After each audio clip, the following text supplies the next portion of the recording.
This is Jordan Tower with JT News. Make sure you smash that like button, smash that subscribe, and we'll get to the Kanye stuff in a minute. But let's get to Trick Daddy and Fat Joe first. Trick Daddy, of course, weighs in on this, and Fat Joe already knew that Trick Daddy was going to weigh in on this. He was going to be like, he was like, Trick Daddy's crazy, and once he gets wind of this whole thing with Luke and him, Trick Daddy's going to go off, and he did. Okay.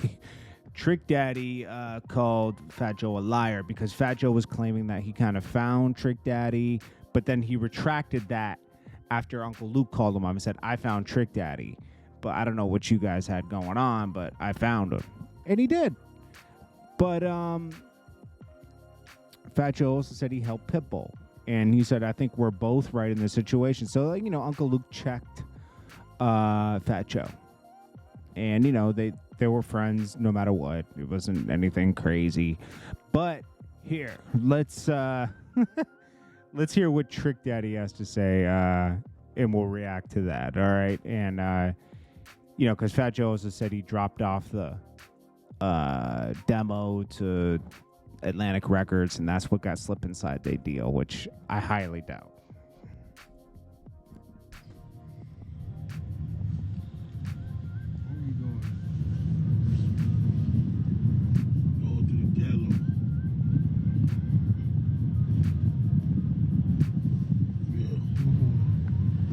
Sorry about the interruption. They don't live long. Sorry about the interruption, man. We had a brief interruption. Listen, if y'all see me on live, don't call my phone. Tired of you to find you a nigga or something. Brandon told me to say that. Oh, bro, what the fuck I did? Daddy, nephew told me to tell you need to find you a young nigga. Alright, but we still on 97. So this 1997, me and Buddy Rose were to do the album together. We didn't know what our group name was. It was Trick and Buddy. I was like, say, let's do Trick and Buddy Rose. They were like 38 hot. I was like, Let's start over here. goddamn phone! Please don't call my phone. Let me finish telling these people a story. Hold on, let the shit load up,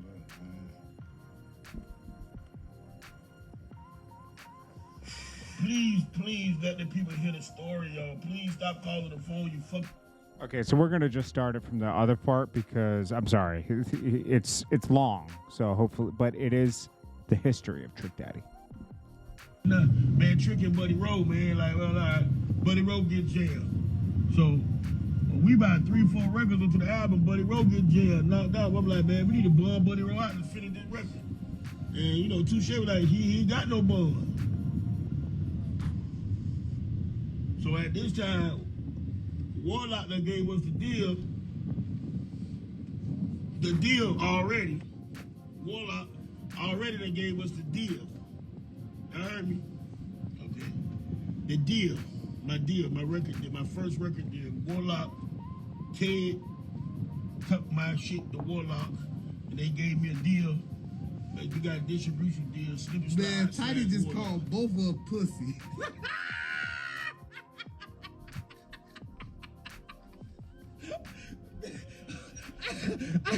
Hey, dog.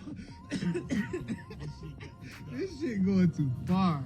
Hey, man, what you going, man? Get your stupid ass out the motherfucking road, cracker. There's a lot of dumb shit going on. So, now I gotta finish the album by myself. So they don't know. They were like, well, Kitty, hold it down, man. Like, we you know, Kitty, hold it down. So I went to dropping that shit. Drop that shit, B. You gonna say that?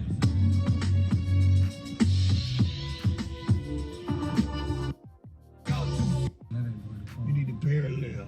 That is it. I built a relationship with West Coast niggas because at the time, the only people that's doing videos is people in the West. Is on the West. So we got to come from Miami and go to LA and shoot our videos. This around the time when all the Rodney King shit just popped off. We don't know what that means. So far, you Miami niggas just all of a sudden gangbangers cut the fuck out, man. We don't gangbang down here, yo.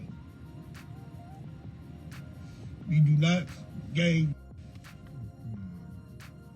Buying a lot of things with the next single. Drop that.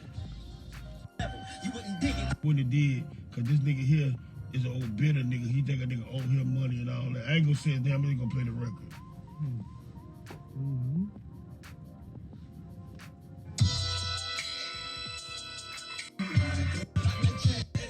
The house and the car, I need to break off everybody.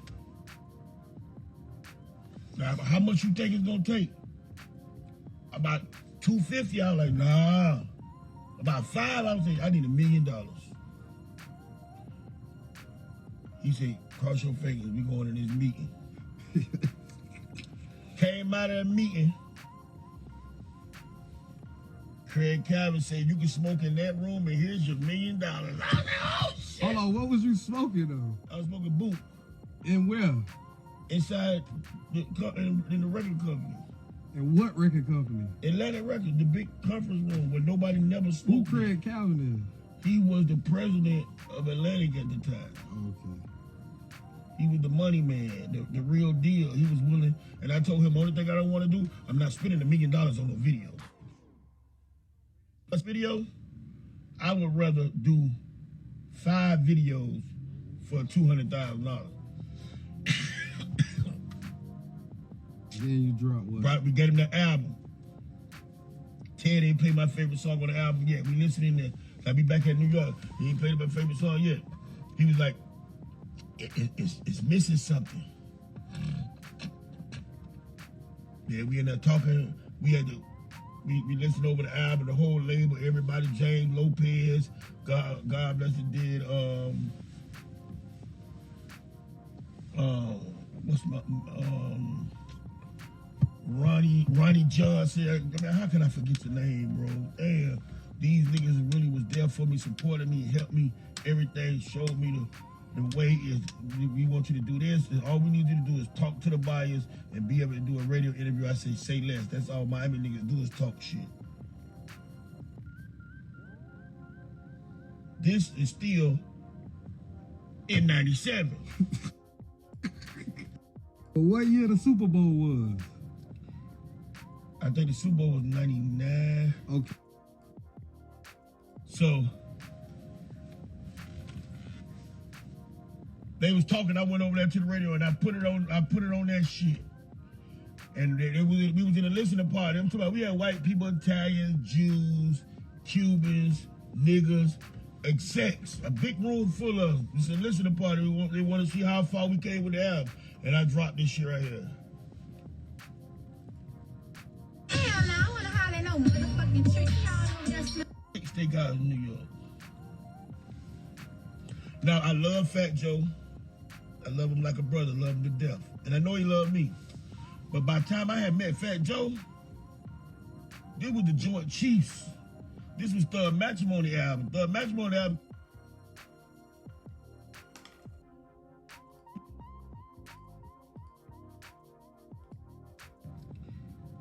I think the Super Bowl was 90.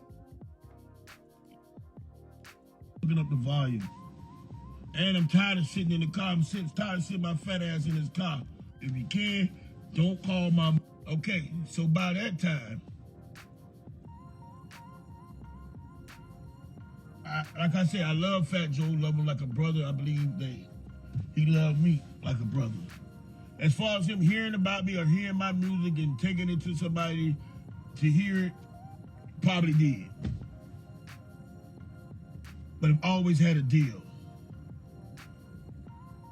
And last time I checked, there was no Southern artists that were doing any kind of work or any affiliation with the East Coast rappers because they didn't look at us. You know, they say that they the mecca of the music game and all. So for me to think that somebody from the East Coast was go get a brother from the South, let alone Miami, and take his music and go get him a deal with no points, no screens attached, no nothing, that I don't see that happening then nor now. The first time I remember really meeting Fat Joe was through a main man of mine, one of the ones that had relationships with dudes out of New York. With When I met the same way I met Jay-Z, the same way I met Ja Rule, and I met Fat Joe was through I could have been in rooms or been in concerts in the same buildings with niggas, but when I met these niggas through So, just to clear that up. Somebody told me that Derek made a comment that he brought me to Luke. Nobody brought me to Luke. Cliff took me to the Pac Jam, and I ain't never go home. I went straight to Luke's house. I stayed in a condo, North Bayshore Drive, in the Grand, in the condominium side. Stayed there for probably a year almost. Thanks to Slip and Slide and everybody at Slip and Slide who helped work the project, who spent money invested in the project. Thanks to Allen, Socks, BD. Thanks to Milk, Tut, Santana, Money Mark and CO, Rod and Big Shorty. Thanks to Michael Hopkins, who taught me a lot, took me all over the country. Me and him in that Cadillac sedan, I was sick of it. And I remember when I first went to LA with Luke, I lost my ID, and this is right around the time that you had to have ID to fly. And me and Hop stayed in LA 2 days, 3 days later, because it took us 3 days to get an ID, because all the motherfuckers thought we was the police, because we was talking different and looking and dressing different. Shout out to everybody who helped me, man. Everybody, shout out to Debbie Bennett, Lori Bennett, the late great Debbie and Lori Bennett. God bless you. Thank you, Shamika. Fern. I don't want to miss nobody because I know they're going to be mad. Ian. Righteous Funk Boogie, the first nigga did a beat for me that I said, I got to rap. I'm going to kill this shit. And I wish I could get that nigga. All right, so that's about it. I know that was long, and I apologize. I just wanted to get that out there that Fat Joe's a liar. His timeline didn't add up. I'm sure he supported Trick Daddy, but Trick Daddy was popping at that time already. Of course, he was going to... and Pitbull, maybe he had a little more hand in, because Pitbull, it took a while. The TVT deal did well for Pitbull, but it wasn't like after, when Pitbull just went more pop. Pitbull was out of here. And Pitbull deserves it. He's a good guy, man. Shout out to Trick Daddy. Shout out to everybody. I just wanted to get this out there. We're going to go do another video very shortly. I'm going to dissect this Ye and Clubhouse thing. And we can't really play it, but I'll give you my reaction to it. Go to Trick Daddy Dollars. Follow him at Trick Daddy Dollars on IG if you want to hear the story and skip around on it.